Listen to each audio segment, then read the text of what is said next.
Hi, everyone, and welcome to the Office of Professional Services and Human Capital Office Hours webinar. My name is Carla Kawar, and I am a program specialist within the PSHC portfolio. Today's topic is GSA's Professional Services Acquisition Planning Packages. I'd like to introduce today's speakers, Grace Parker and Dan Ross. Grace is a program manager within the Professional Services Program Management Division, along with Dan, who is a program analyst. Both have worked extensively on putting together the acquisition planning packages, and they both have a lot of great knowledge on the topic. So with that, I will hand it over to our speakers. Thanks, Carla. Hi, everyone. This is Grace Parker. And Dan, if you wouldn't mind going to the next slide. Oh, there we go. So just a little bit of agenda of what we're gonna go through today. I'll give you a little bit of an introduction to professional services team and the program management team and the different GSA professional services offerings. We will talk about GSA-wide acquisition planning packages initiative and what that looks like. And then we'll do kind of a deeper dive on the professional services acquisition planning packages. Next slide, please.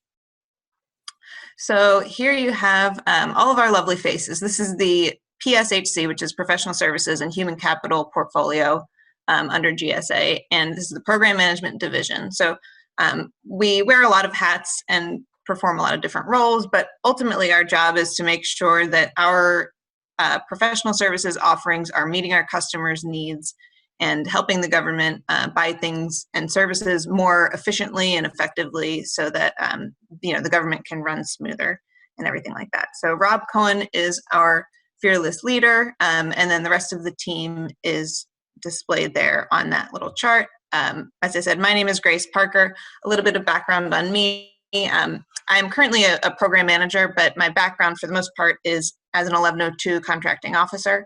I started off with the federal government with DHS and their acquisition professional career program and rotated around to a couple different component organizations there.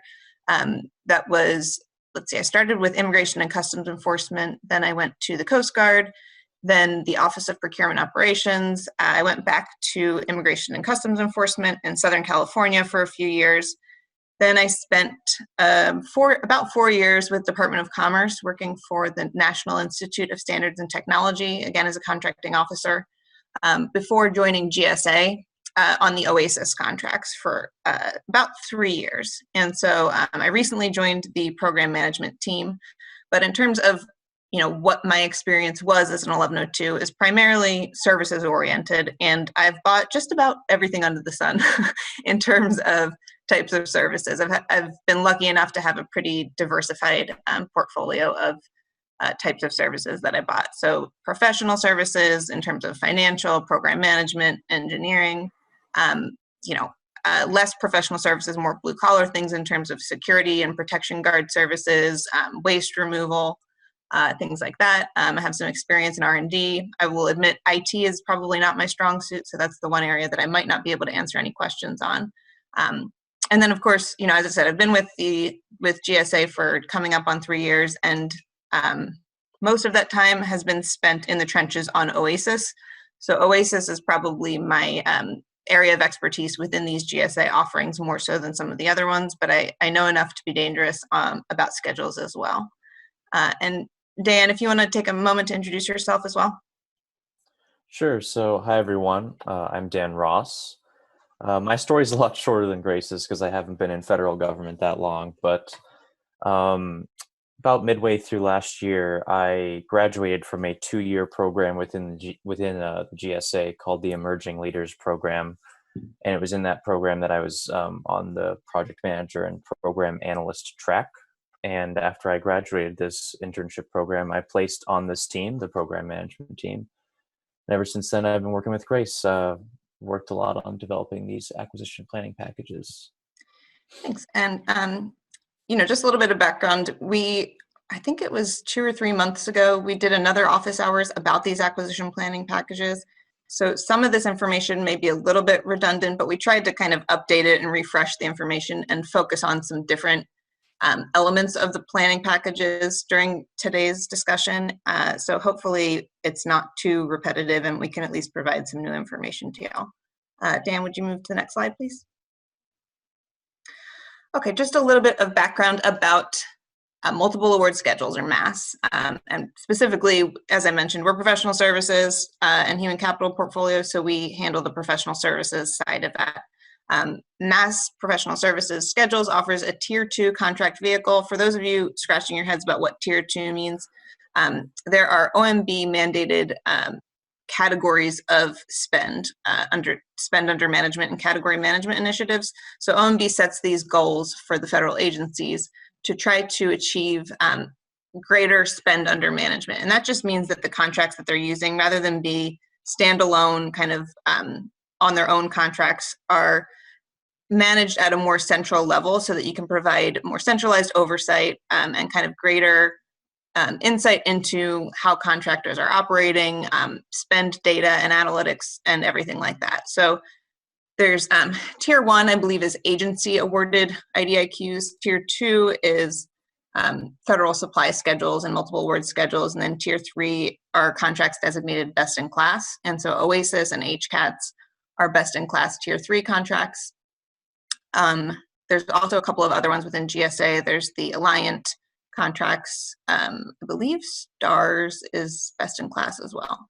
So today's presentation is going to focus primarily on these Tier 2 federal supply schedules, acquisition planning packages. The packages were developed for schedules buys primarily. And so that's going to be the focus primarily. And some of the benefits of using schedules, a lot of people rely on the fact that there's fair and reasonable pricing. You know, the whole government can use it. You've got pre-vetted pools of vendors that you can kind of filter and look at from a socioeconomic perspective. Some of the streamlining elements of that are that they're already synopsized.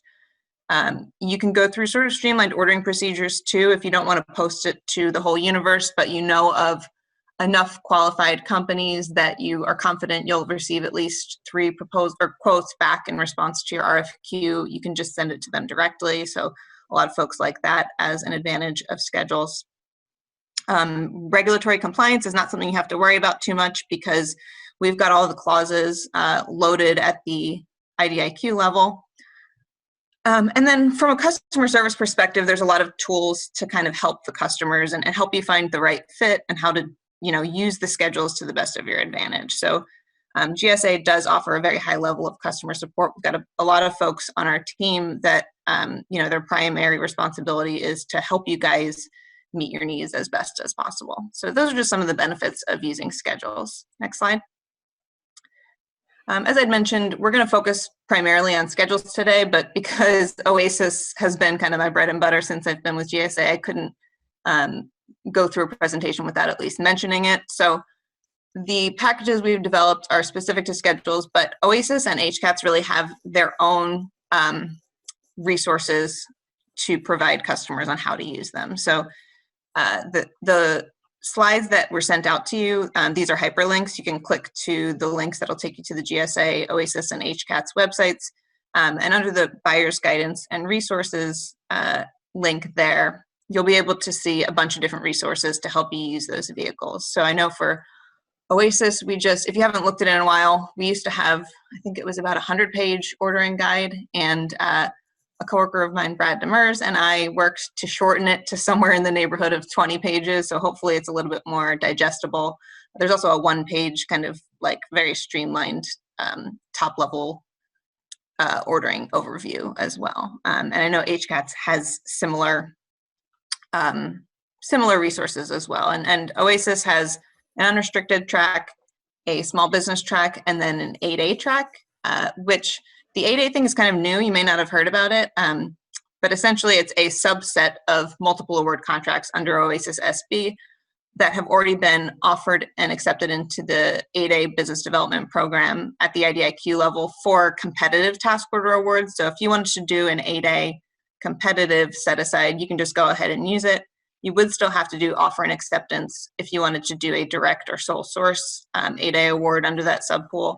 but that's the case, I guess, because of the SBA regulations for direct and sole source awards, is you're always going to have to go through that eligibility confirmation step. So that is a new feature that's available. If you haven't been made aware of it before, now you know, and you can check it out on the website and hopefully use that to help meet some of your 8A needs. And then HCATS has an unrestricted and small business track. So the small business tracks are all small business set aside at the get-go, so you just go ahead and compete it amongst those small businesses, whereas unrestricted is for full and open competition requirements. So that's about all, I guess, I wanted to cover on OASIS and HCATS. We can kind of move on to the next slide, Dan. Okay, and go ahead, next slide. So first, I just wanted to talk about the acquisition planning packages as a sort of GSA-wide initiative. So acquisition planning packages are basically just collections of documents. There's guidance documents, so like ordering guides. There's samples where, you know, it's specific to an actual procurement that went out. And then there's also templates where, you know, you just go in and fill in information to develop the document. There's tools like IGCE tools. Dan's going to talk about that a little bit later, and just a host of resources to help customers, you know, not to reinvent the wheel and be able to use information that we've already kind of vetted and screened as a starting point in your procurement. So if you look at the, again, the slides that were sent out to you have all these hyperlinks in them, but that link right there, the acquisition planning packages one, that takes you to the GSA-wide acquisition planning packages landing page. So you'll see that there's packages for facilities, for security and protection, office management, IT, and professional services. I know that there was an effort to standardize these packages across the board so that they all kind of looked and feel the same, but I can only really speak to the professional services one because that's the one that I worked on and our team had a pretty heavy role in developing. So go ahead, next slide, please. So as I had mentioned, just all the acquisition planning packages that you'll see GSA-wide have streamlined RFQ templates. They have evaluation factors, IGCE templates or tools, buyer's guides, sample statements of work and PWSs, RFI templates and samples, and a market research report template.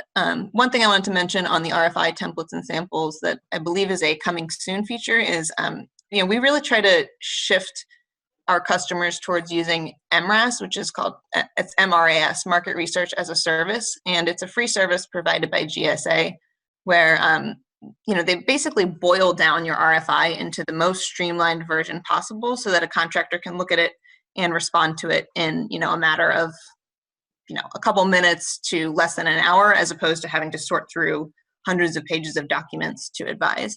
And so one of the things that's coming soon on the MRAS front, I believe, is customers should be able to have access to other MRAS RFIs that have gone out. So hopefully that'll be helpful in terms of, you know, if you look at that database and you see, suppose you're buying acquisition support services and you see that an RFI for basically the same type thing just went out, you can kind of lean on that market research that's already been done to avoid having to potentially put out your own RFI and cut that step out of the process, provided your, you know, small business specialist and folks on your agency level kind of review and approval authorities are okay with that. Go ahead to the next slide. So as I mentioned, we're gonna do a deeper dive on the professional services category procurement packages. Next slide, please. So this is how they're organized, and they're kind of both standardized and not standardized from certain perspectives. So they're not standardized in terms of the documents and the types, the functional areas we looked at. We broke it down into as many different kind of categories and subcategories and functional areas as we could think of. So any of those, you know, those bullets with a star are areas where we kind of gathered as many statements of work and PWSs as we could for those specific types of requirements. So we've got management and advisory services, technical and engineering, R&D, financial, business administration, social services, marketing and PR, and legal services. The majority, I believe, of federal spend by you know, where the money goes is those first two, management and advisory, and technical and engineering. So there's probably particular focus on those. But, as I'd mentioned, there's a lot of standardization too. So there's one RFQ template for all of these packages. There's one set of sample evaluation factors. And the thinking behind that is that we are trying to standardize the way that the government asks for proposal information back from contractors, so that they just get familiar with the same kind of, they know where to look in the document, they know where to go, they know that this document makes sense, and, if they're asking for, or you're asking for information that you'll need in order to support your evaluation. So go ahead to the next slide, Dan.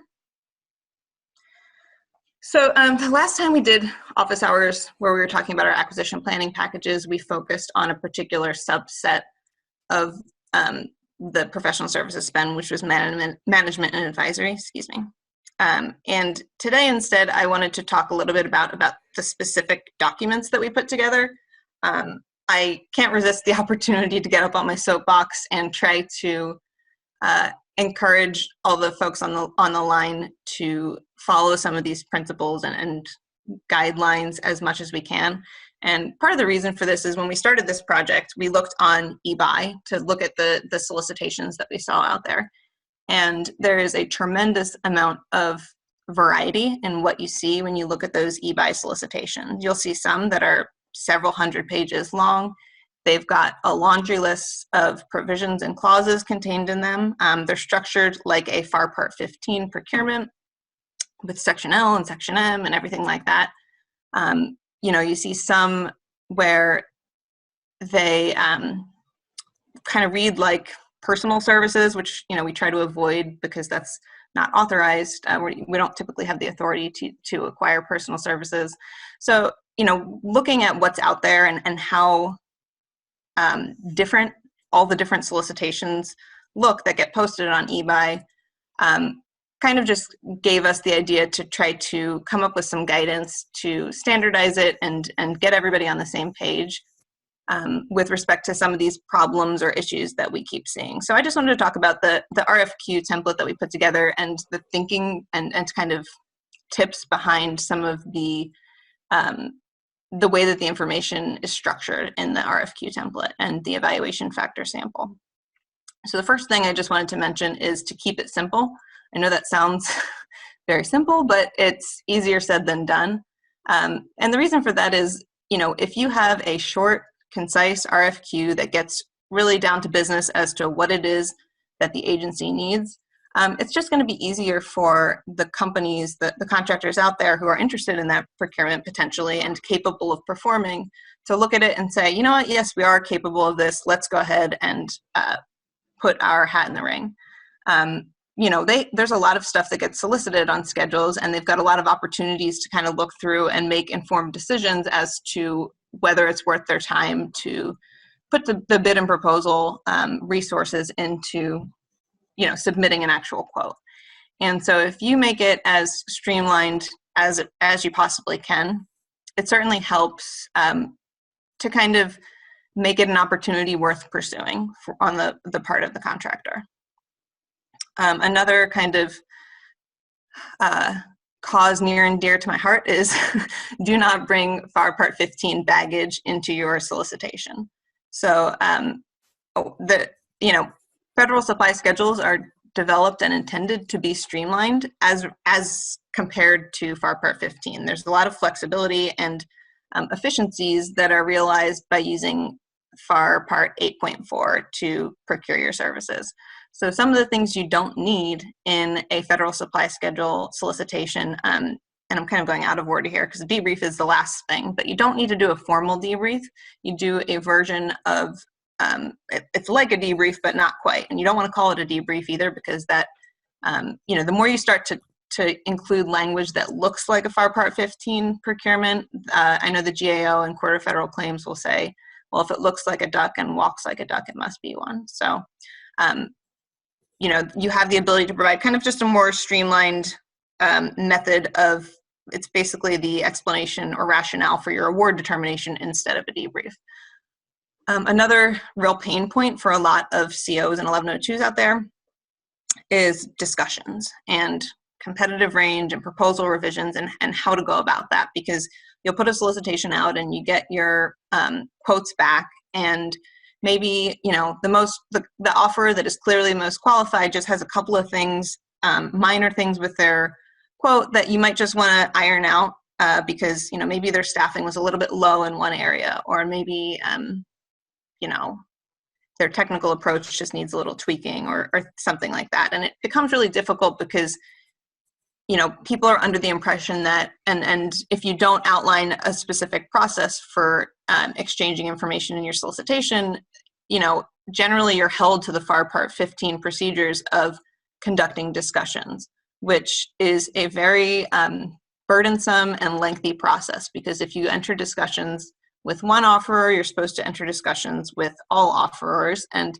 tell them everything that's wrong with their proposal and give them all the opportunity to fix it. And if you don't want to get that feedback from them, then you have to eliminate them from the competitive range and notify them at that point.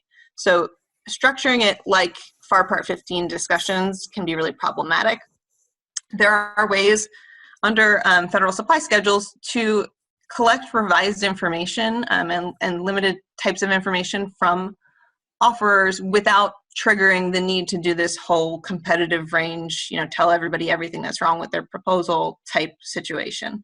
So I have a link in there to case precedent where, you know, an ordering activity said, we reserve the right to request revised proposals or work out, kind of negotiate terms and conditions with the most qualified offerer without having to do that with everybody. And the case precedent linked there is specific to a FAR Part 16.5 task order issued against an IDIQ, but the underlying logic there remains sound, which is that as long as you state in your solicitation how you intend to solicit and review that kind of proposal revision or quote revision in this case, you know, you should be on solid ground and able to do so, and without having to do the whole burdensome FAR Part 15 discussions process.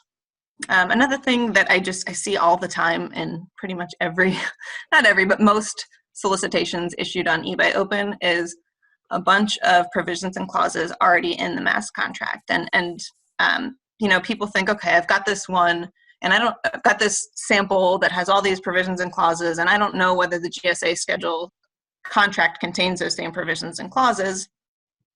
So I'll just throw everything in there and hope for the best that I'm not missing anything. And I understand that that impulse.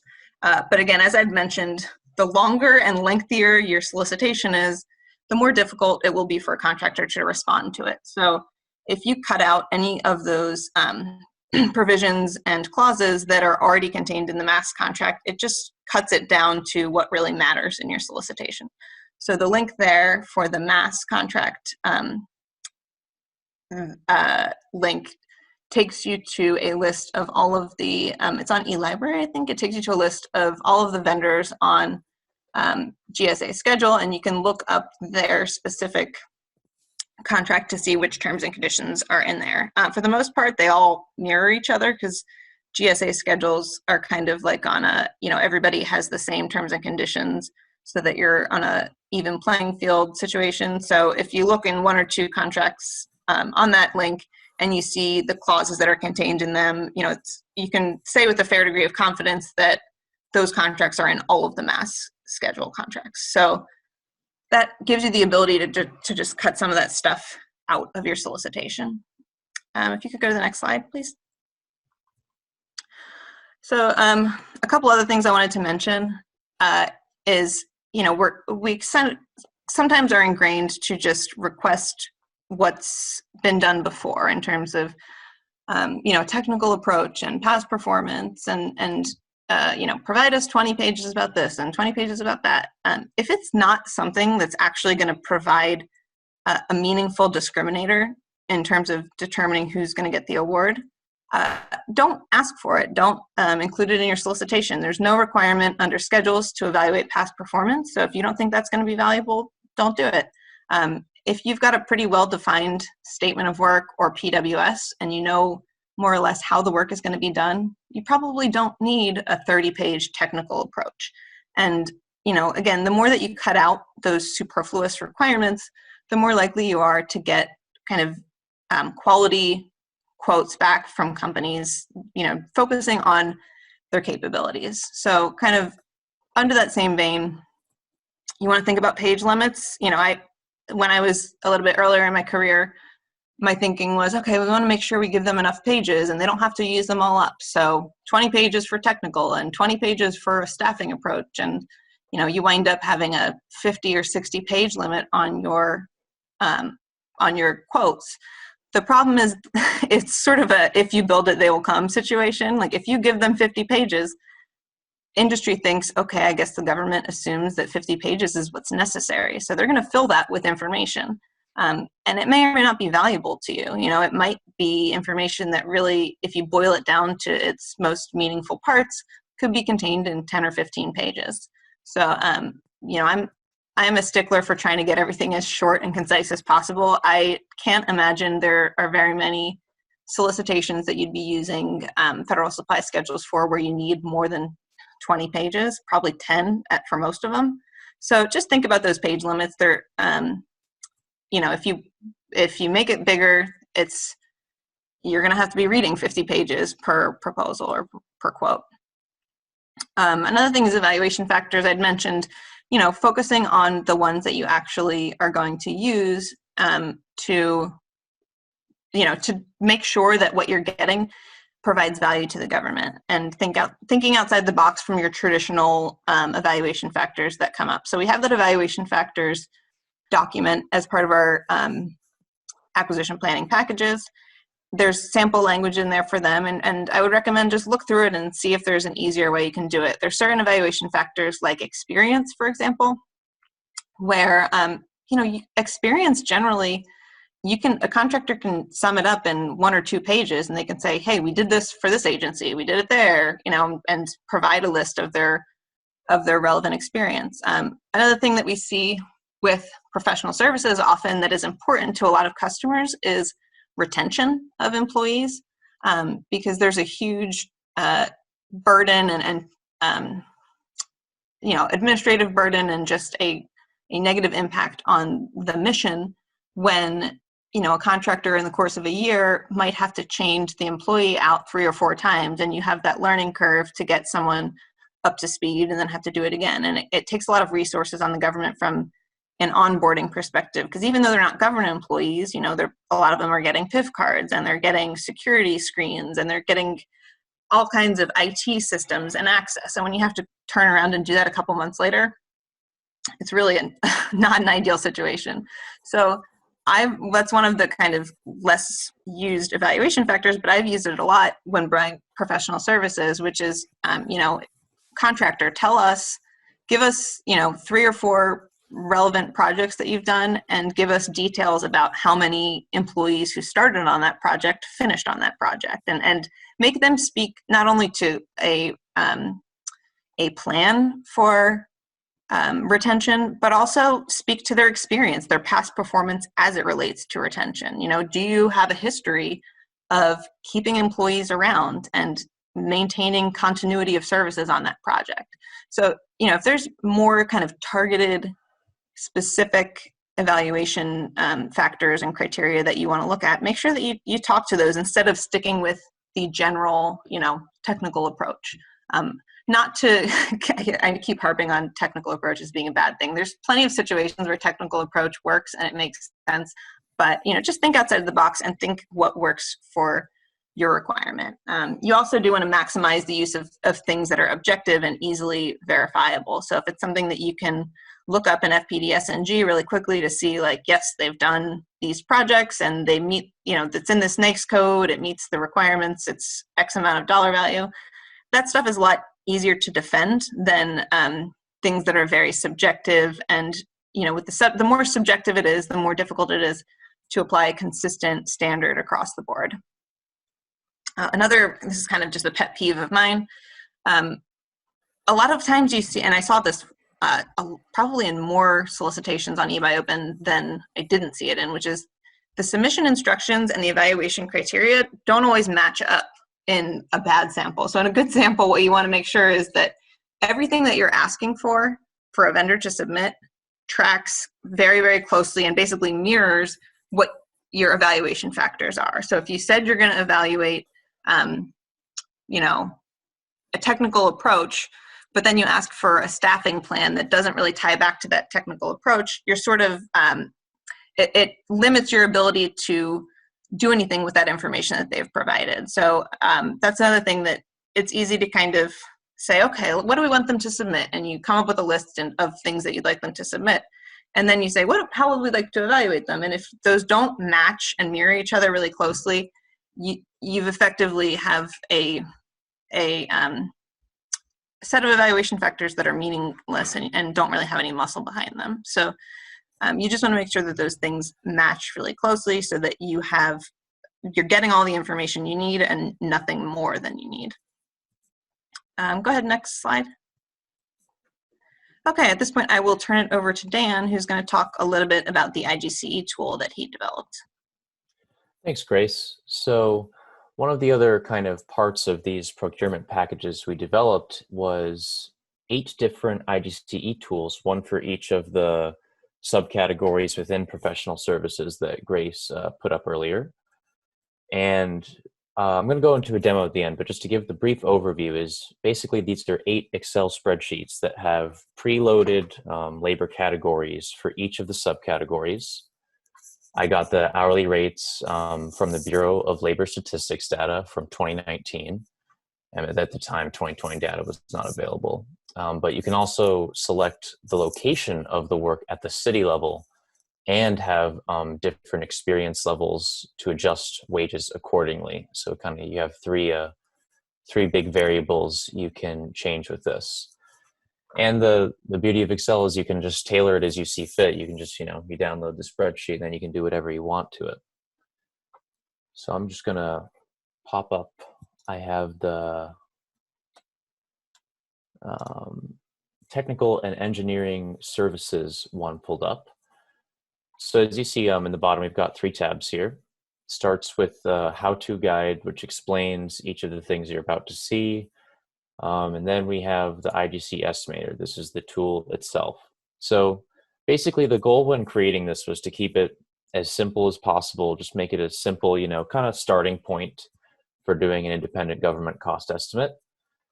And so for within the technical and engineering services subcategory, we researched which were the most likely labor categories to be used over here. And then for each one of those, I found the pricing data for the experience level and the city. So in terms of actually using this, the first thing you would enter is how many full-time employees you would have. So let's say you're going to get 5 landscape architects. And then the total hours per year automatically fills in based on what you've written for full-time employees with the 2,080 hours per year. And then you get to pick the experience level. So the junior level is the hourly, right in the middle, the median wage. Then we have journeyman at the 75th percentile and senior at the 90th percentile. And it adjusts the hourly rate accordingly. And then we have the city or the metropolitan statistical area. And on these drop-down menus, it is every single city that the Bureau of Labor Statistics recorded. So some of the lists are going to be a lot shorter than others, depending on where these labor categories have worked. But hopefully you should be able to find what you're looking for on these. And then this is the cell where the magic happens, the kind of like a 2-way variable search using the labor category to calculate the direct hourly rate. And so what this is coming from is this tab, just the raw data of every single labor category has pricing data for every single city that it has done labor in. So this is basically the cell is just using the data you put in to find the hourly rate from that data sheet. Then this cell, the annual cost, is just adding up all the hours for this rate and times the employees. And then indirect rate is fully customizable. We just put 85% there because we thought it was kind of I think it was like an average default as what indirect might be. But this is, you can easily change it right up here to whatever you want it to be. And then we have the fully burdened rate with the indirect added in. So it's just, doing the math there on adding the 85%. And then the total cost for the labor category, the annual cost with the indirect, and they all add up to the total. So, very simple, but I hope that this can be of some help as you're getting started with this. And that's about all I can show from this. I will pull up the slide deck again and turn it back over to Grace. Thanks, Dan. And so just talking a little bit more about next steps and how we plan to continue to improve these acquisition planning packages.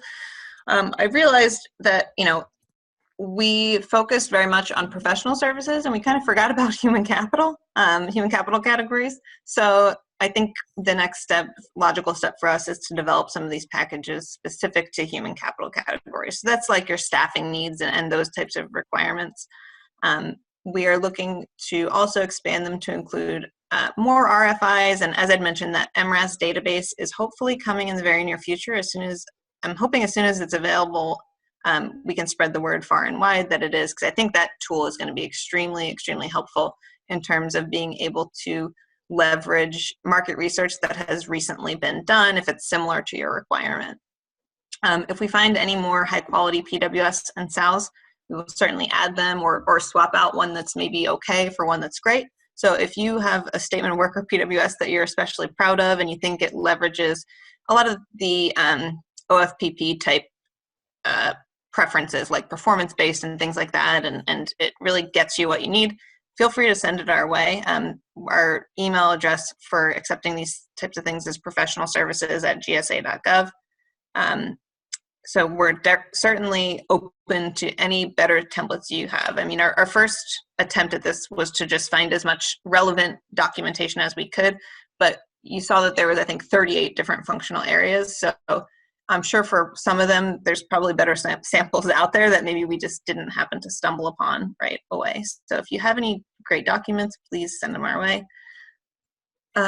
We focused on kind of the functional type of requirements, but we are now looking at it from a different angle, which is, okay, we could probably improve these by having more performance-based samples of things. So like good examples of QASPs and performance requirement summaries that walk the contractors through how the government is going to evaluate their performance, and if they mess up, what's going to happen, what the penalties are for it, and if they do really well, what are the incentives or the things to motivate that superior performance. So I talked quite a bit earlier about retention being something that's important in a lot of professional services requirements.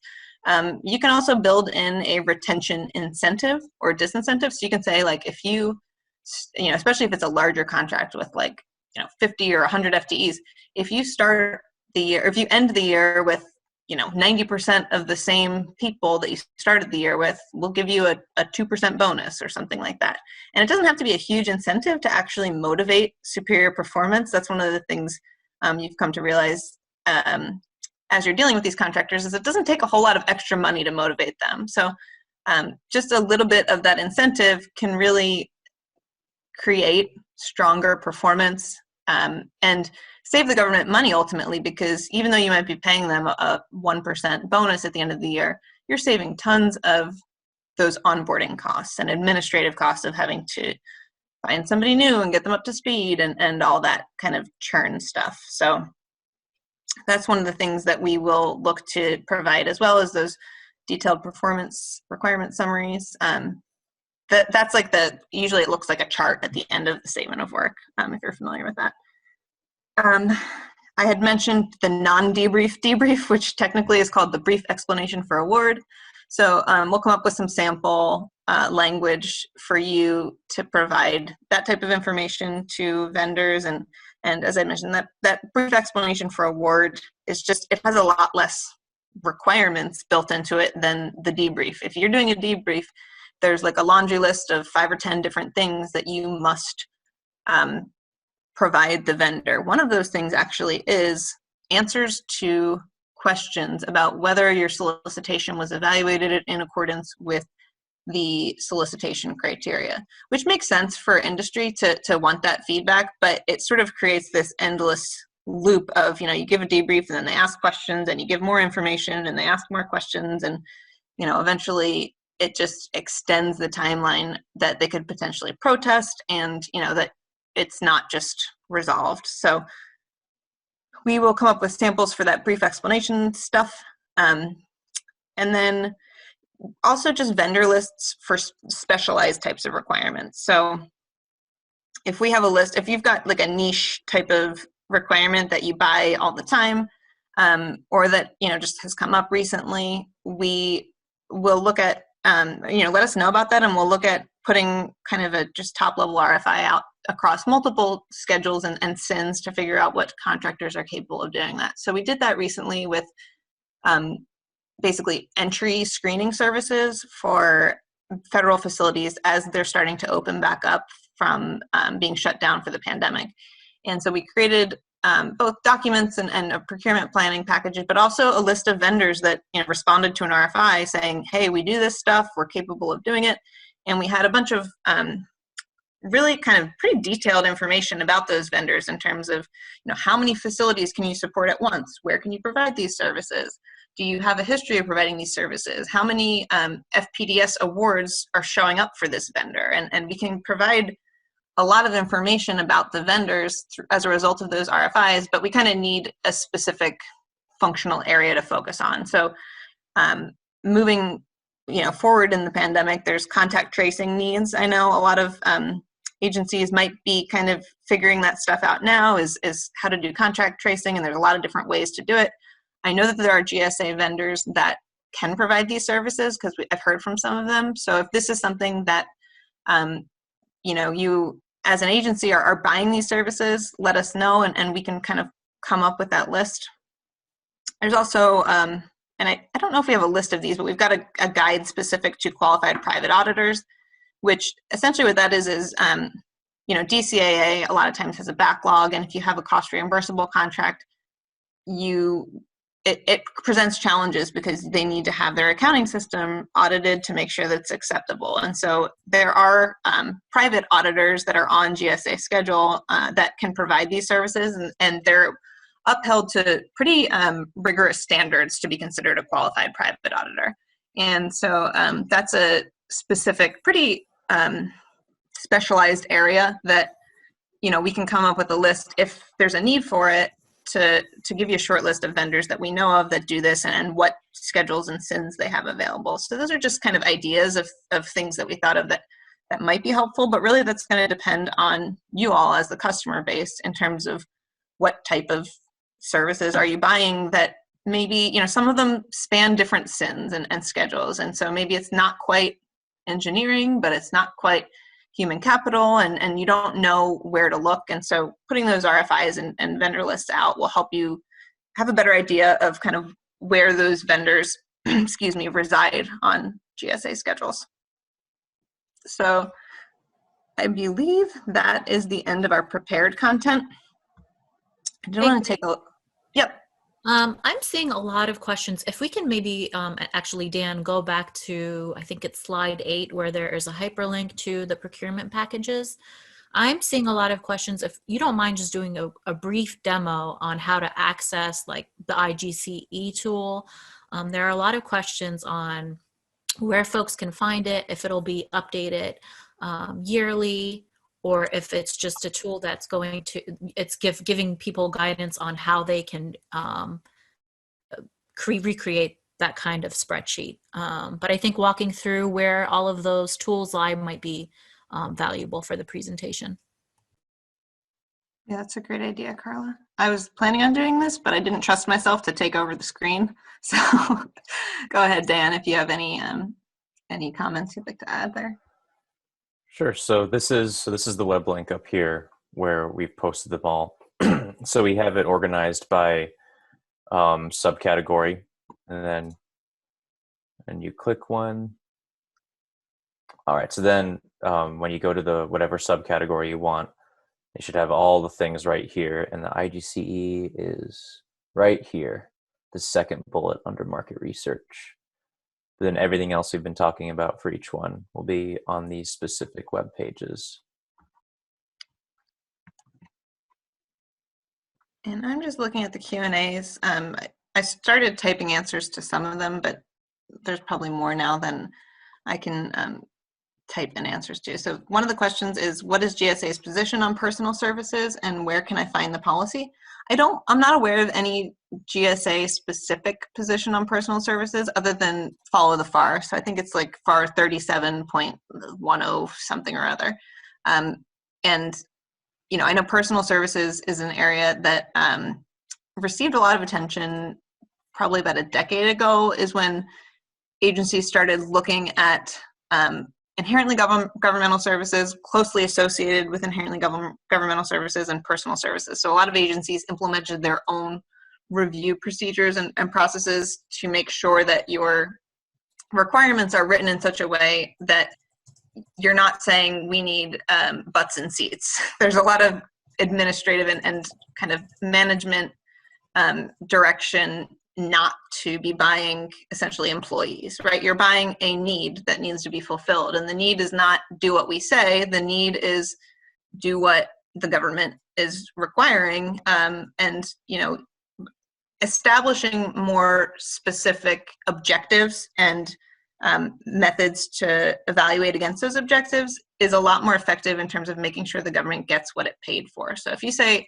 we just need an engineer to come and do what we tell them to do, and they come and aren't doing a great job, you don't have a lot of muscle to be able to hold them accountable for substandard performance. So the more you can move away from personal services and saying, like, do this as needed, do that as needed, the more you can have kind of those specific metrics that you can hold the contractor accountable for. Let's see, other questions. Link to the IGCE spreadsheets, are good there. I'm sending that into the answer, Grace. We have a question about a need for a FOIA processing contract and IDIQ professional services contract where there's no way to estimate how many FOIAs we need to get each year. Are there examples of this kind of professional services available? Actually, I'm really glad you mentioned that, because we had samples of FOIA processing contracts in our documents, and I think I scrapped it because I was like, I don't know how many agencies really need this stuff. So I'm making a note right now to look back at our samples for that, for FOIA processing. But in addition to that, if there's a need to have a more specific RFI put out, do me a favor, to the person who asked that, my email address is just grace.parker@gsa.gov. And if you'd like, I can connect you with the MRAS team to put out that RFI to figure out kind of a short list of those vendors. And if that's a need, the FOIA processing stuff is a need that spans more than just your office. If you think that there's, you know, across just the federal government, there's a lot of need for that, then we would look at maybe publishing the results of that market research on our website so that everybody has access to it. Okay, let's see. Will the Excel sheet be updated by calendar year or by fiscal year? Dan, can you speak to that in terms of the BLS data? I think it goes by calendar year, right? I believe so. When I made these, 2019 was all that was available, but I'm definitely going to keep an eye on if 2020 has come out yet.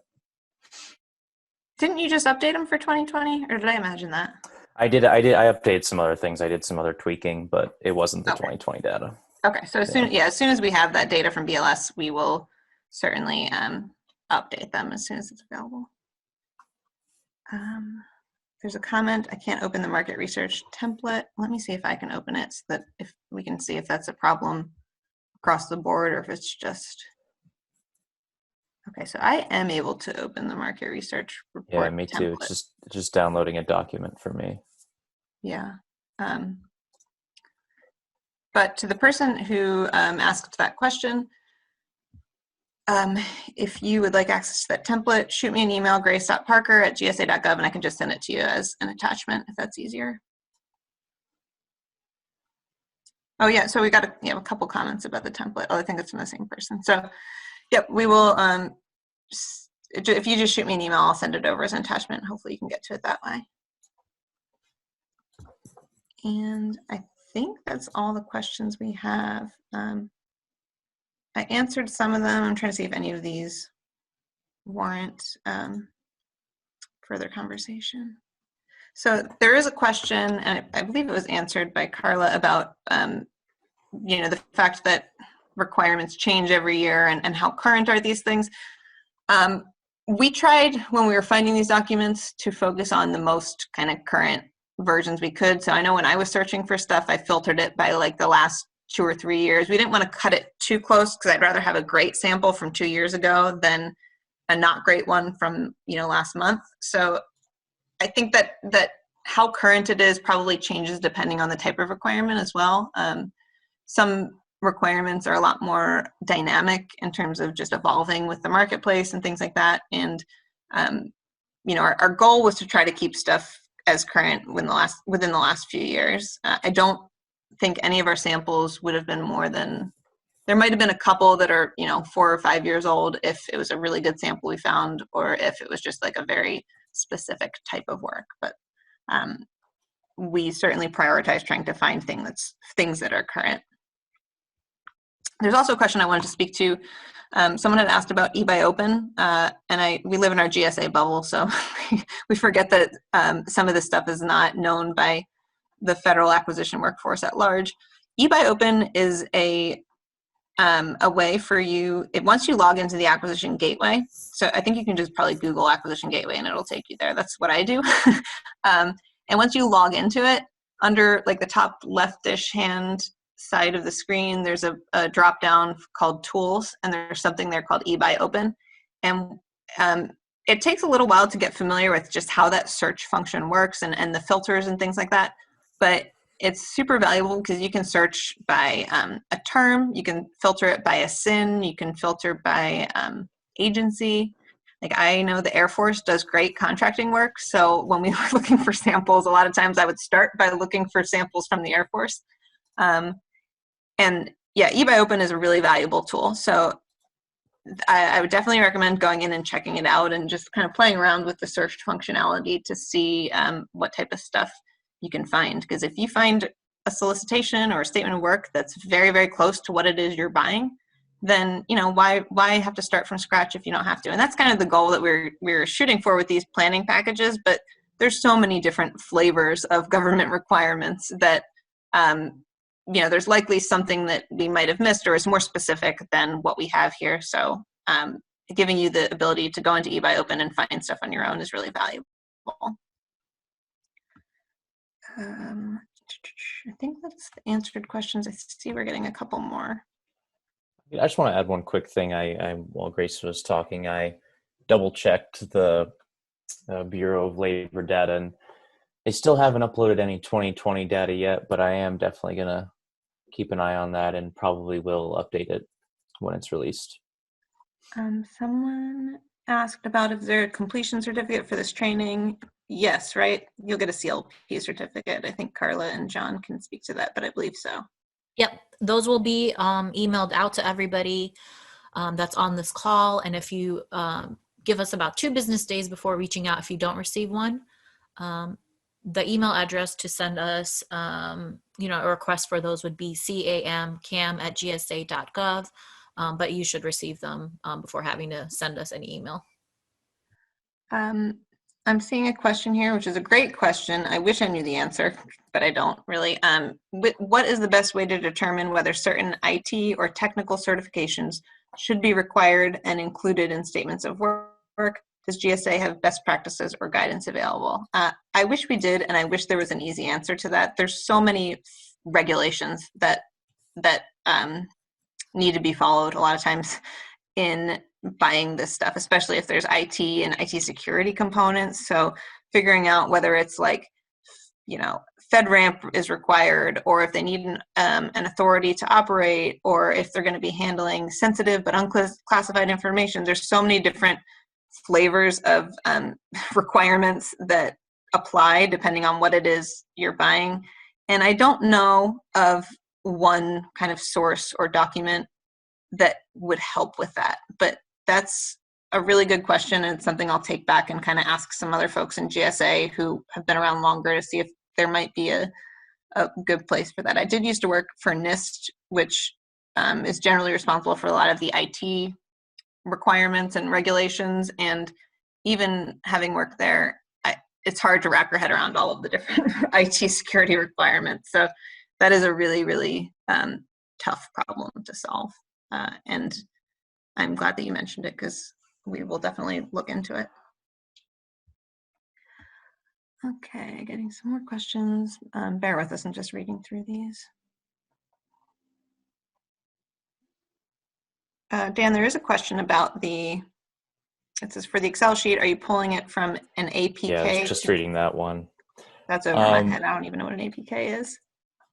So what I was doing is I was using their online database, downloading the raw data, and then loading it into my Excel sheet. That's how I did that.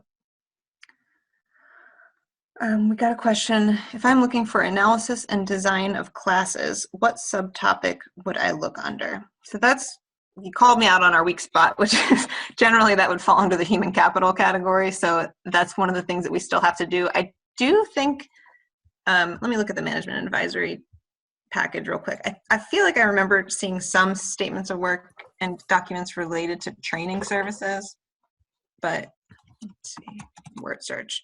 Okay, so there's one about policy training services under the management and advisory. It's just a statement of work. There's one about project management training. That's all we've got for that one.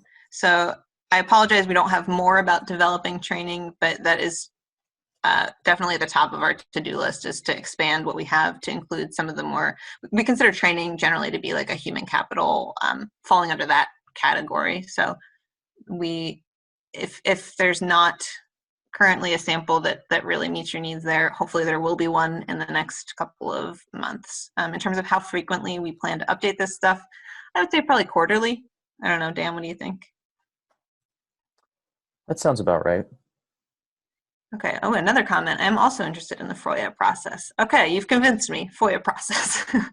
So I will look at putting an MRAS RFI out about FOIA services. And for some reason, I thought that there's like a SIN that's even specific to FOIA. I just thought I remember seeing that at some point when I was researching, but now I'm drawing a blank.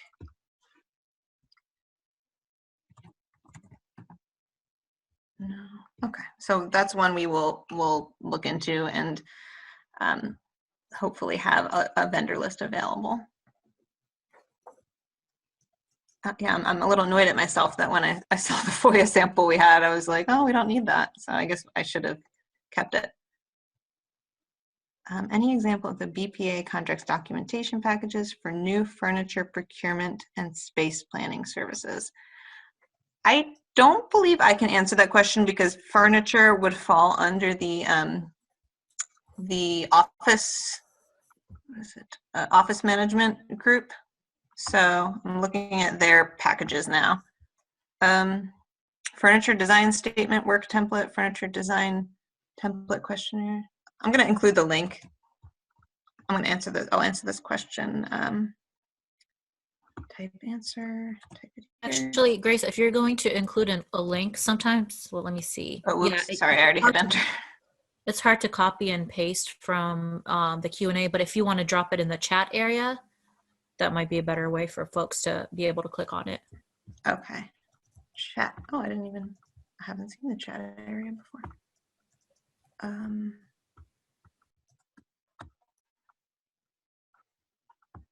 Okay. Sorry, it took me a minute to find it.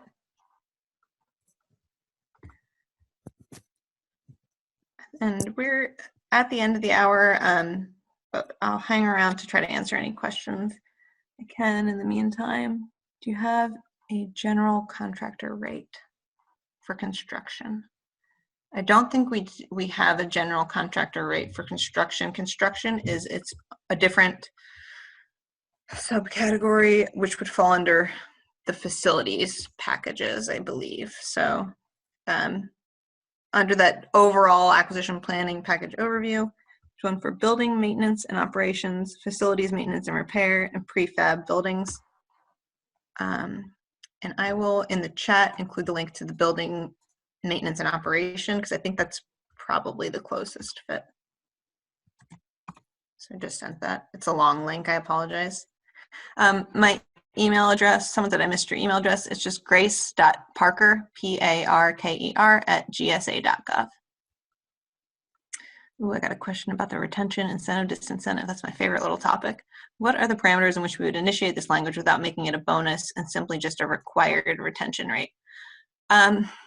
Essentially, you could go with the same language and say it's required for you to maintain employee continuity at a certain level, 90%, 80, I don't know what the right number is. You probably would have to look at historical data to figure out what the right turnover rate you can tolerate would be, and make it a performance requirement. Now, I wouldn't want to make it so overly punitive that if they fall 1 percentage point below it, you terminate the contract for default. I think you'd probably want to make some parameters to allow them to kind of fix it and correct it, but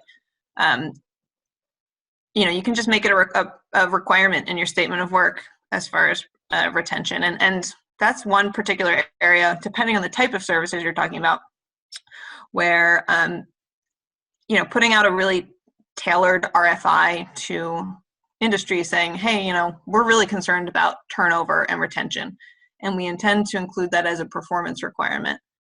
Where do you think a reasonable line or threshold is as a performance requirement? Now they're going to tell you probably a really low one because they don't want to be penalized for retention or for not being able to retain employees. But being transparent with industry and having those conversations with them would be beneficial from that perspective to figure out, because I know professional services, there's a lot less turnover usually than I did a guard staffing, security guard staffing contract, and that was just a nightmare of turnover. So I think it's also very much kind of functionally variable in terms of how much retention each type of work sees typically. I have other acquisition questions. Is it best to start internally within our division, office, agency, or reach out to a GSA mailbox? So I would say if your questions relate to general procurement questions, I would probably tackle it internally. But if it relates to procurement questions when using GSA schedules or contracts, then I would shoot those to the professional services at GSA mailbox, because we're happy to answer general questions too. We're not going to ignore you or anything like that. But a lot of the more general stuff, you might have your own specific agency parameters and guidance and things like that. And a lot of that stuff varies, like small business review procedures, for example, like how to do a small business set aside or not do one. That's going to vary wildly from one small business specialist to the other and one agency to another. So some of that stuff, it's kind of hard to give you one answer, but there's no harm in reaching out to us. And if we can't answer it, then we'll tell you to go talk to your local or your agency representatives. What do you recommend as an ideal number of performance requirements? That's a little bit of a tough question because it just depends on what you call a requirement.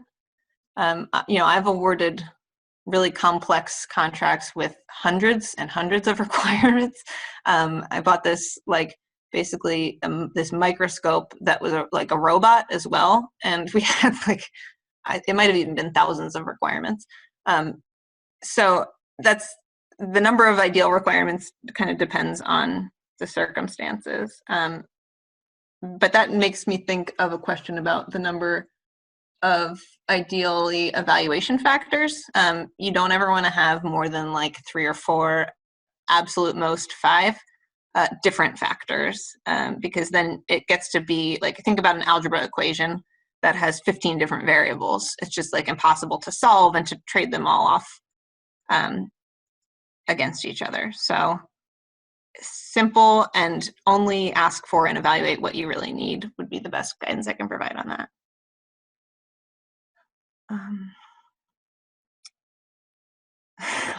I saw a comment, we just had a turnover of 93% in 2 years. They threatened legal action for a negative CPARs. Oh my goodness. That is just, wow. I am sorry that you had to deal with that, to the person who submitted that question. Yeah, retention is a really tough issue. And if you want that retention language, the specific document you're going to look for in our packages is under, I think it's sample evaluation factors is what it's called. So open that up, and somewhere in, you can just do Control F for the word retention and it should take you there. Thank you all for listening, and I hope this was helpful. If not, or if you have any feedback on how to make these types of office hours more helpful in the future, we're definitely open to it. We've got thick skin, so let us know what we can fix, both with this training and also with these procurement packages. You know, we don't know everything. We only know our own experience, and we try to get feedback from other agencies and customers as much as we can, but we don't know what you guys are buying and what and how you're buying it and what the challenges you have are. So the more we can hear from you about it, the better. So that was all I wanted to add. All right. Thank you so much, Grace and Dan, and thank you for everyone for attending this this month's office hours session.